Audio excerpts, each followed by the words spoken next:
when I first started doing online marketing, it was a byproduct of achieving good rankings that one would then begin to experience a significant amount of inquiries. At that time, people, quite frankly, didn't give a monkeys about the brand. What they did was they were in a situation where they were making a distressed purchase as a result of an event that had occurred in their lives, and they were expressing that distress by arriving or alighting on Google and typing in a search phrase such as "I need a divorce" or "divorce lawyer Glasgow," etc. And our objective at that point was to make our customers' sites appear as prominently as possible and for them to convert into an inquiry. Yeah. You know, would you agree? Like, brand just wasn't a thing. Yeah, no, I do agree. I mean, back when you and I started working together, it was so long ago now, some law firms didn't have websites. And then they all had websites. And then some started doing SEO. Then they all started doing SEO. Then some started doing Google Ads. So the online space relevant to our clients has become much more crowded, much more competitive over the years. So you do need to continually look for what that next differentiating factor is, and increasingly we're seeing that become brand. I think as people become increasingly sophisticated around their use of the internet, and you know, with people being all over social media, having a much deeper understanding of what a brand is, you know, I think it is really important that firms start to think of themselves in terms of brand, value proposition, and how that can be tailored to create a competitive advantage. I mean, the conversations I would have with lawyers over the years, the concept of the firm as a brand would exist in the minds of maybe one or two senior individuals who maybe founded the firm without ever having disseminated through the rank and file. So there was no consistent, informed idea of, this is who we are, and this is why we're different from them, and this is our value proposition, and this is, you know, this is how we present ourselves to our clients consistently across all facets of the business. So I do think that now is a much more important factor in terms of differentiation. Something we've been working on increasingly with our clients, helped by AI.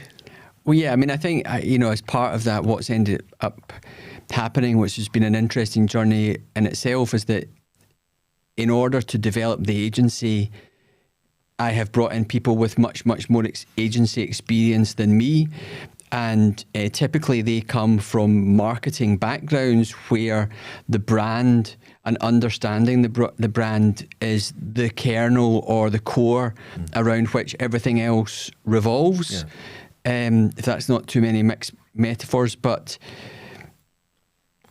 and that's become very important for law firms, and particularly those where this traditionally would have not been that much of a big deal. And in my mind, there are a number of reasons behind that. And that one, paid advertising has become more competitive.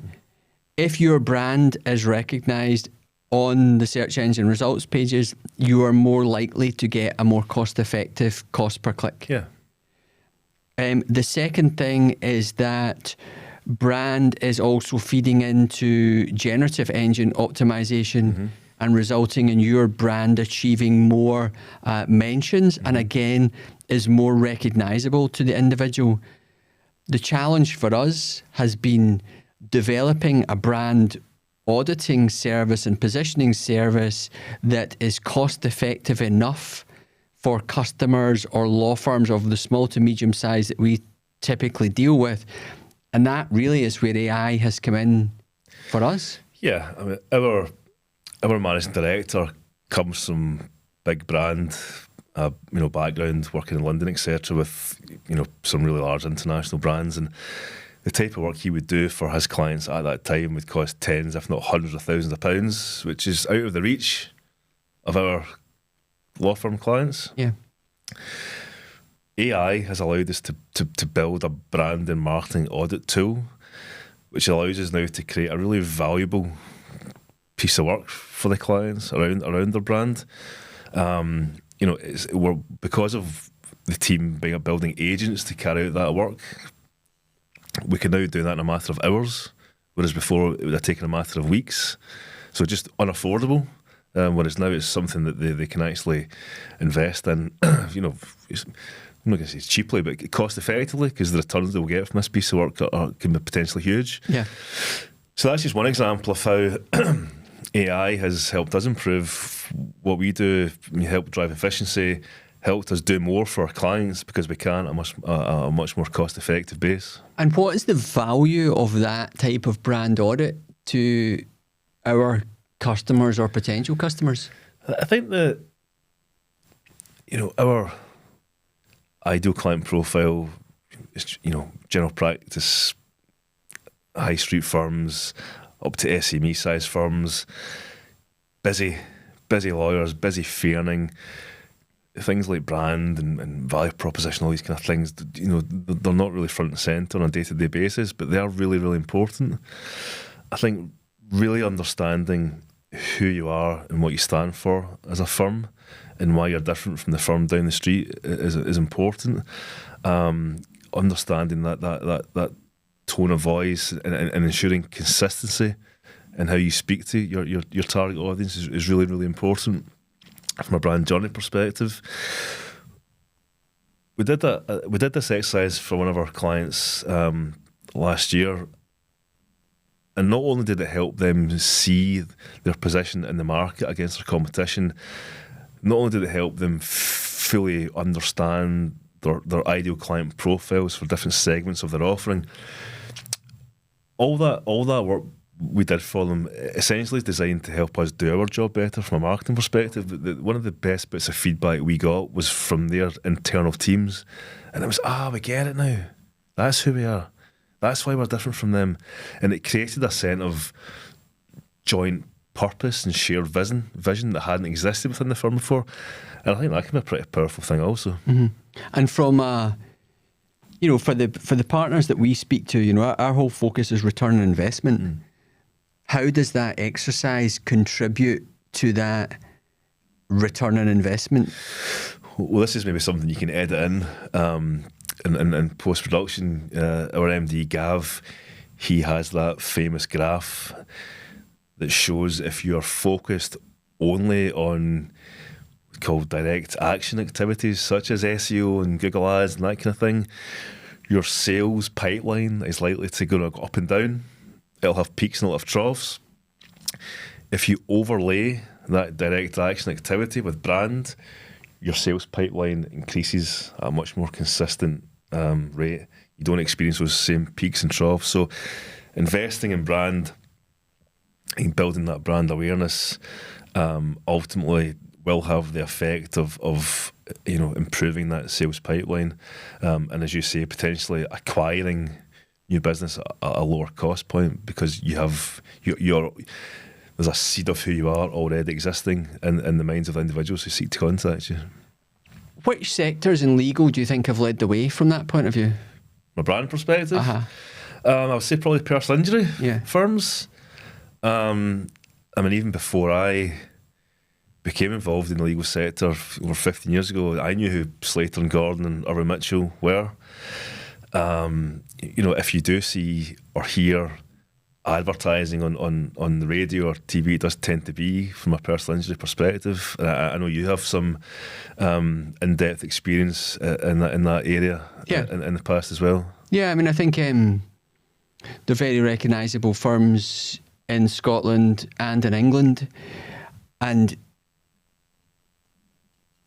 those were firms that relied traditionally very heavily on external sources for inquiries, and as a result of building their brand, have begun to develop consistent, steady lead flows that they are more in control of, where I've got absolutely no doubt that the cost per conversion is significantly less than they were paying for third parties, and also they're in control of them. And I think from the lead gen and online business generation point of view, personal injury has been a front runner, followed by some other categories, normally of a sort of retail focus. Particularly particularly in London, we service a lot of law firms in London, and there's two firms that are very often cited to us by clients and prospects in London as being, we aspire to be like these firms, and that is Michigan and Kings and Apley. Now, for any lawyers out there who are interested in the notion of brand around your law firm, I think it's worthwhile looking at what Michigan do. I can't remember the chap's second name, but their head of brand and marketing is a chap, Elliot, something his name is. I think, in fact, he has equity partner equivalent status within the business, so that shows how highly they value what he brings to the table. But they have worked very hard and spent a lot of money on building their own particular brand. And, they're not doing it for no reason. It clearly works for them. And they have some, really, really high-profile clients on their books. So they're an interesting one. I say Kings and Apley, another one. In fact, is that not who the drummer from Blur went to work with for a while as a lawyer? Was it Kings and Apley? All right, I don't know. Yeah, I think he did. Have a look at the Michigan Drea website, LinkedIn, all that kind of stuff, and see how they do it. So the message is, certainly the message that we are trying to get across to our law firm customers is that now is the time to really focus on your brand because of the value it can bring across your online business generation categories. It's if you work with us, it's within reach because of the effort that we've been putting into building our agentic solutions to produce the kind of output that would have taken months. Yeah, and potentially cost you tens of thousands of pounds. Yeah, there's that. But the critical thing for us now is that you then measure its impact.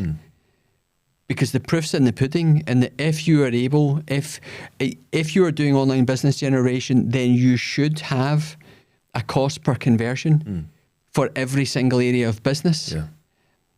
And if one is initiating brand marketing campaigns and brand awareness, etc., whether that be radio, above the line, paid advertising, sponsorship, whatever, one should be monitoring at all times your cost per conversion so you can know where to put additional spend to try and decrease your online or your paid cost per conversion. Yeah. And even though we're almost in 2026, it's alarming the amount of firms we speak to that don't have that information, haven't really thought about having that information. They invest money in doing what we do, and they have some vague notion of, the phone's going, we're busy, it all feels okay. You need to be a bit more detail than that around your metrics around business development and marketing and return on investment. I have sat in meetings with clients and asked for that information around, what cost per acquisition are you comfortable with, what's your own internal conversion rates on inquiries, what's your average fee value across different areas of the business. It can be like getting blood from a stone sometimes. Yeah. But spending a bit of time from a management perspective and really drilling down into that information and having it to hand, it just gives you a level of transparency around business performance that helps you make much more meaningful decisions going forward. So for small to medium-sized firms, brand is more important than it's ever been. It's also within reach from a budgetary point of view to carry out the type of brand audits that previously would have been, £50,000, £60,000. Yeah, and just to be clear, when we're talking about, we're not going to come in and suggest you need a new logo or a new website or a new colour palette. It's a much, much more involved process than that. It really does deep dive. It says ideal client profiles, market position, the competitiveness of the market for your areas of service. In fact, the last thing we'd suggest out of this process would be, a new visual identity or a new website. That's the last thing, and only if necessary. And very often from the work we've done so far, it's not necessary. Mm-hmm.